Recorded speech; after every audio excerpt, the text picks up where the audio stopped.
नमस्कार दोस्तों, मैं रोहित मौर्य आप सभी का स्वागत करता हूं आपके अपने यूट्यूब चैनल विन वे इंस्टीट्यूट पे। जी हाँ दोस्तों, इसकी पिछली क्लास में हमने देखा था कि जो 18 फरवरी यानी आज जो फर्स्ट शिफ्ट में जो जीएस के क्वेश्चन या जीके जीएस के क्वेश्चन आए थे उनके आंसर के साथ हमने पिछली वीडियो में जिक्र किया था।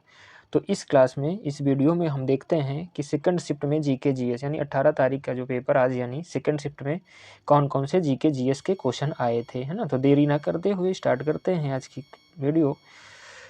तो यहाँ पे देखते हैं सबसे पहला क्वेश्चन यानी 44वें नंबर पर ये जीके का पहला क्वेश्चन था।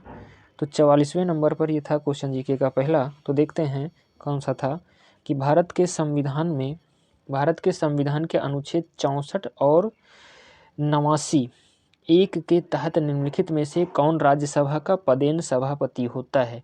तो राज्यसभा का पदेन सभापति कौन होता है? उपराष्ट्रपति होता है। तो 44 नंबर क्वेश्चन यानी जीके का पहला और पेपर का जो 44वां क्वेश्चन था ये जीके का है, तो उसका कौन सा हो जाएगा? उपराष्ट्रपति हो जाएगा। तो ना राज्यसभा का पदेन सभापति कौन होता है? उपराष्ट्रपति होता है। उसके बाद अगले क्वेश्चन पे चलते हैं। जीके का दूसरा क्वेश्चन है 45 नंबर पे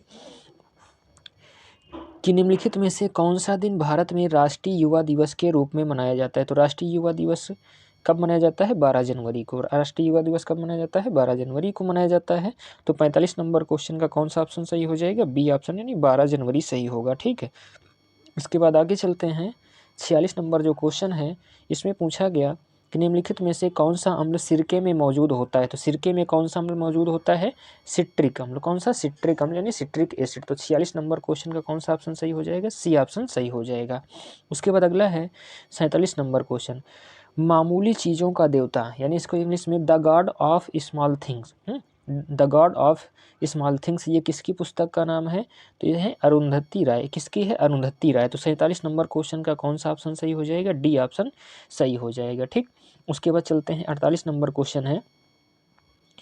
48 नंबर क्वेश्चन पे निम्नलिखित में से किस मंत्रालय के पास जनसंचार के विभिन्न माध्यमों और प्रिंट मीडिया के विनिमय के माध्यम से सरकारी नीतियों, योजनाओं और कार्यक्रमों के बारे में जानकारी प्रसारित करने की जिम्मेदारी है? ठीक है, तो 48 नंबर जो क्वेश्चन है इसका सही आंसर कौन सा हो जाएगा? सी ऑप्शन हो जाएगा, सूचना और प्रसारण मंत्रालय। कौन सा ऑप्शन सही हो जाएगा?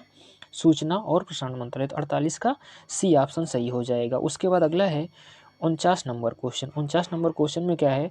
राष्ट्रीय विषाणु विज्ञान संस्थान, राष्ट्रीय विषाणु विज्ञान संस्थान निम्नलिखित में से किस स्थान पर है? तो वो कहाँ पर है? पुणे में। तो 49 नंबर क्वेश्चन कौन सा हो जाएगा? पुणे, यानी विषाणु विज्ञान संस्थान कहाँ पर है? ये पुणे में है। ठीक, अगले क्वेश्चन पे चलते हैं। 50वां नंबर क्वेश्चन है कि भारत में बाल संरक्षण और कल्याण के लिए आपातकालीन टोल फ्री नंबर, है ना, बाल संरक्षण और कल्याण के लिए आपातकालीन टोल फ्री नंबर क्या है? तो कौन सा है टोल फ्री नंबर? 1080। कितना है? 298, सॉरी दोस्त, 298 है ना। तो 50 का कौन सा हो जाएगा? बी ऑप्शन हो जाएगा, 298। ठीक, उसके बाद आगे क्वेश्चन पे चलते हैं। 51वां क्वेश्चन है, हम्पी नृत्य, है ना, हम्पी नृत्य उत्सव ये किस राज्य का है? तो हम्पी कहाँ? कर्नाटक में। तो कहाँ का हो जाएगा? कर्नाटक का। तो 51 का कौन सा ऑप्शन सही हो जाएगा? सी ऑप्शन सही हो जाएगा, 51 का सी ऑप्शन। उसके बाद अगला चलते हैं। 52 नंबर क्वेश्चन है। ये क्या पूछ रहा है? देखो, सरकार का वह खाता जो केवल चालू वित्तीय वर्ष से संबंधित है इसमें शामिल है। सरकार का वह खाता जो केवल चालू वित्तीय वर्ष से संबंधित है। तो 52वां क्वेश्चन है, इसमें कौन सा सही हो जाएगा? राजस्व बजट। कौन सा हो जाएगा? राजस्व बजट हो जाएगा। उसके बाद 53 नंबर क्वेश्चन है, तो यानी 52 का बी ऑप्शन हो जाएगा। 53 है, मथुरा के पास मठ के एक मंदिर में किन शासकों की विशाल मूर्तियां प्रतिस्थापित पाई गई है ना? तो कौन सा हो जाएगा? कुषाण शासक, है ना, मथुरा में कुषाण शासक। तो 53 का सी ऑप्शन, 53 का कौन सा हो जाएगा? सी ऑप्शन सही हो जाएगा। 53 के बाद भी चलते हैं। 54 नंबर क्वेश्चन है कि निम्नलिखित में से किस वायसराय ने ब्रिटिश शासन के दौरान बंगाल का विभाजन किया था? तो बंगाल विभाजन किसके समय में? Lord Curzon. किसके? लॉर्ड कर्जन के समय में। तो 54 नंबर का कौन सा ऑप्शन सही हो जाएगा? बी ऑप्शन सही हो जाएगा। ठीक, उसके बाद देखते हैं 55 नंबर क्वेश्चन। 55 नंबर क्वेश्चन क्या कह रहा है कि निम्नलिखित में से कौन उत्तर प्रदेश राज्य में सर्वोच्च रैंकिंग वाले पुलिस अधिकारी, है ना, सर्वोच्च रैंकिंग वाले पुलिस अधिकारी कौन है? तो पुलिस महानिदेशक यानी डीजीपी कौन होते हैं? डीजीपी होते हैं। तो ये 55 नंबर का डी ऑप्शन सही हो जाएगा, डीजीपी, पुलिस महानिदेशक। ठीक, अगले क्वेश्चन पे चलते हैं। 56 नंबर क्वेश्चन है कि निम्नलिखित में से भारत के किस बंदरगाह को अरब सागर की रानी कहा जाता है? तो किसको कहा जाता है? कोच्चि बंदरगाह को। किसको कहते हैं? कोच्चि बंदरगाह को अरब सागर की रानी कहते हैं। उसके बाद यानी 56 का बी ऑप्शन सही हो जाएगा, कोच्चि। और 57 नंबर क्वेश्चन है कि वर्ष 2011 में भारत में जनगणना कार्य कितने चरणों में किया गया था? तो 2 चरणों में किया गया। कितने? 2 चरणों में। 57 का बी ऑप्शन सही हो जाएगा, 57 का बी ऑप्शन, ठीक। उसके बाद अगला क्वेश्चन है 58 नंबर कि मोगांव गुफा, है ना, जिन्हें हजारों बुद्धों की गुफाएं भी कहा जाता है, निम्नलिखित में से किस देश में स्थित है? ना, हजारों बुद्धों की गुफाएं ये किस देश में है? चीन में है। कहाँ पर? चीन। तो 58 का कौन सा हो जाएगा? ए ऑप्शन सही हो जाएगा। 58 का ए ऑप्शन जो ही सही हो जाएगा, ठीक। इसके बाद अगले क्वेश्चन पे चलते हैं। अगला क्वेश्चन है व्यावसायिक उपयोग के लिए सब्जियां, फूल और फल उगाना निम्नलिखित में से किस नाम से जाना जाता है? इस फूल सब्जी जो उगाई जाती है तो इसको क्या कहा जाता है? हार्टिकल्चर। कौन सा कहा जाता है? हार्टिकल्चर। तो 59 का कौन सा हो जाएगा? ए ऑप्शन सही हो जाएगा। 59 का ए ऑप्शन सही हो जाएगा। उसके बाद अगले क्वेश्चन पे चलते हैं। 60 नंबर क्वेश्चन है।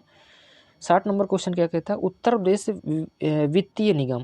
वित्तीय निगम निम्नलिखित में से किसके विकास के लिए वित्तीय सहायता प्रदान करने में महत्वपूर्ण भूमिका निभाता है? तो 60 नंबर क्वेश्चन इसका कौन सा सही हो जाएगा? ए ऑप्शन यानी उद्योग। कौन सा हो जाएगा? उद्योग क्षेत्र के लिए, ठीक है।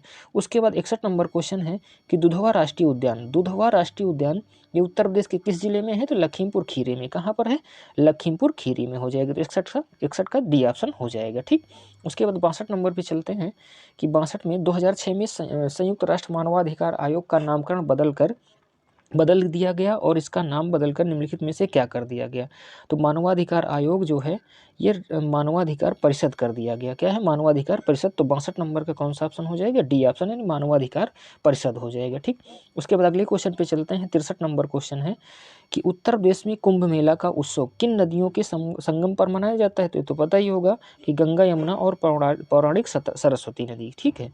तो 63 का डी ऑप्शन हो जाएगा, 63 का डी। उसके बाद अगला चलते हैं।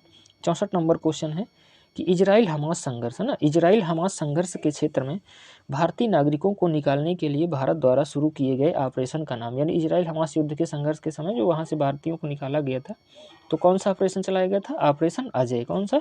ऑपरेशन अजय। तो 64 का डी ऑप्शन सही हो जाएगा, ऑपरेशन अजय। उसके बाद अगला क्वेश्चन है 65 नंबर क्वेश्चन पे, हाल ही में अक्टूबर 2023 में भारत और किस पड़ोसी देश ने आर्थिक और प्रौद्योगिक सहयोग समझौते ETCA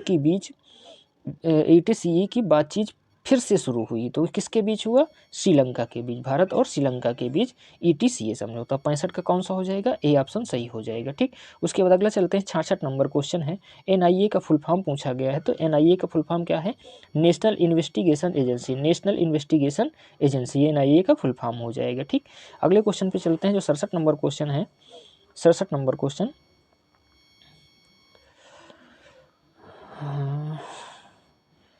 उत्तर प्रदेश के कौशाम्बी जिले के कौशाम्बी ब्लॉक ने नीति आयोग की ABP की पहली डेल्टा रैंकिंग में कौन सा स्थान हासिल किया? तो कौन सा है? द्वितीय रैंक है। तो 67 का कौन सा हो जाएगा? बी ऑप्शन सही हो जाएगा, 67 का बी ऑप्शन। उसके बाद अगला है 68 नंबर क्वेश्चन।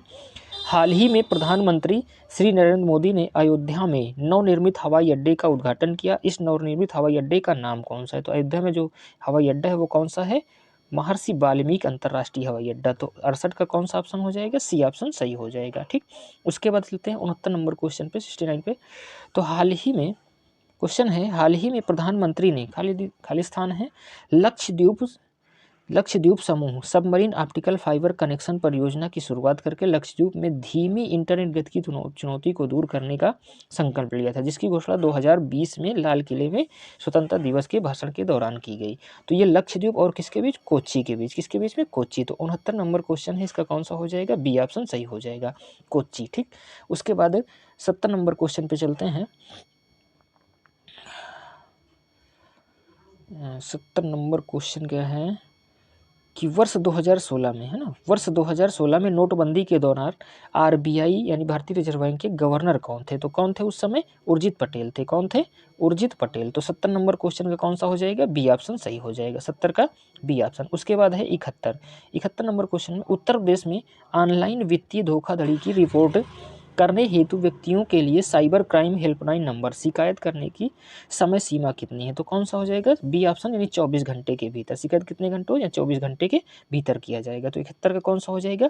बी ऑप्शन सही हो जाएगा। उसके बाद 72 नंबर क्वेश्चन है कि केंद्रीय और राज्य करों में जटिल जाल की जगह जीएसटी कानून किस वर्ष लागू किया गया? जीएसटी कानून कब लागू किया गया था? 2017 ना। जीएसटी बिल कब आया था? 2017। ठीक। उसके बाद 73 नंबर, यानी 72 का डी ऑप्शन सही हो जाएगा, 2017। 73 नंबर क्वेश्चन है कि ब्रिक्स 2024 के लिए किस देश की अध्यक्षता 1 जनवरी 2024 से प्रारंभ हुई है ना। तो इस समय कौन अध्यक्षता कर रहा है? यानी रूस। कौन? रूस। ठीक। तो 73 का कौन सा हो जाएगा? बी ऑप्शन सही हो जाएगा, रूस। ठीक। अगले क्वेश्चन पे चलते हैं। 74 क्वेश्चन है, पूछा 74वां क्वेश्चन है कि क्यात, जो क्यात है, क्यात किस देश की मुद्रा है? तो म्यांमार की है। तो 74 का बी ऑप्शन सही हो जाएगा। क्यात मुद्रा कहाँ की है? म्यांमार की है। अगला है भारत में राष्ट्रीय बालिका दिवस। भारत में राष्ट्रीय बालिका दिवस कब मनाया जाता है? 24 जनवरी को। राष्ट्रीय बालिका दिवस कब मनाया जाता है? 24 जनवरी को मनाया जाता है। ठीक। उसके बाद अगला क्वेश्चन है कि हिंदी भाषा में सबसे लोकप्रिय रचनाओं में से एक मधुशाला। मधुशाला जो है ये किसकी पुस्तक है? इसकी रचना है हरिवंश राय बच्चन। मधुशाला किसकी है? हरिवंश राय बच्चन। तो 76 का कौन सा हो जाएगा? ए ऑप्शन सही हो जाएगा, हरिवंश राय बच्चन। ठीक। उसके बाद 77 नंबर क्वेश्चन है कि निम्नलिखित में से किस क्रिकेटर ने खेलों में उत्कृष्ट प्रदर्शन के लिए वर्ष 2023 का अर्जुन पुरस्कार किसको दिया गया? मोहम्मद शमी को दिया गया। तो 77 का कौन सा हो जाएगा? ए ऑप्शन सही हो जाएगा, मोहम्मद शमी। ठीक। उसके बाद अगला चलते हैं। 78 नंबर क्वेश्चन है कि चंद्रयान 3 के रोवर का क्या नाम था? तो रोवर का क्या नाम था? प्रज्ञान था ना। रोवर का क्या नाम था? प्रज्ञान था। ठीक। उसके बाद यानी 78 का कौन सा हो जाएगा? बी ऑप्शन सही हो जाएगा, प्रज्ञान। 79 नंबर क्वेश्चन है, हाल ही में प्रधानमंत्री ने उत्तर प्रदेश में निम्नलिखित में से किस स्थान पर स्वरवेद महामंदिर का उद्घाटन किया? तो कहाँ पर किया है? ये वाराणसी में। तो 79 का कौन सा ऑप्शन हो जाएगा? ए ऑप्शन, यानी वाराणसी सही हो जाएगा। उसके बाद अगला है 80 नंबर क्वेश्चन है ना। 80 नंबर क्वेश्चन, तो निम्नलिखित में से कौन सा भारत का सर्वोच्च सैन्य पुरस्कार? तो कौन सा हो जाएगा? परमवीर चक्र हो जाएगा, है ना। सर्वोच्च सैन्य पुरस्कार कौन सा होता है? परमवीर चक्र हो जाएगा। उसके बाद अगला है 81 नंबर क्वेश्चन है कि मोबाइल एप्लीकेशन एम पासपोर्ट सेवा भारत के निम्नलिखित में से किस मंत्रालय द्वारा लॉन्च किया गया? एम पासपोर्ट सेवा तो किसके द्वारा लॉन्च किया गया? विदेश मंत्रालय के द्वारा। किसके द्वारा? विदेश मंत्रालय। तो 81 का कौन सा हो जाएगा? सी ऑप्शन सही हो जाएगा, 81 का सी ऑप्शन। तो ये टोटल हो गए क्या आज के जो सेकंड शिफ्ट के जीएस का एग्जाम, यूपीपी का एग्जाम था, तो जीएस के सारे क्वेश्चन, है ना, जितने क्वेश्चन आए थे सबकी आंसर, है ना। ठीक है, आशा करता हूँ दोस्तों कि वीडियो अच्छी लगी होगी। अगर वीडियो अच्छी लगी हो तो लाइक करना, चैनल को सब्सक्राइब करना और दोस्तों को शेयर करना ना भूलना। तो यहीं तक फिर दोस्तों, फिर मिलते हैं नेक्स्ट क्लास में। तब तक के लिए जय हिंद।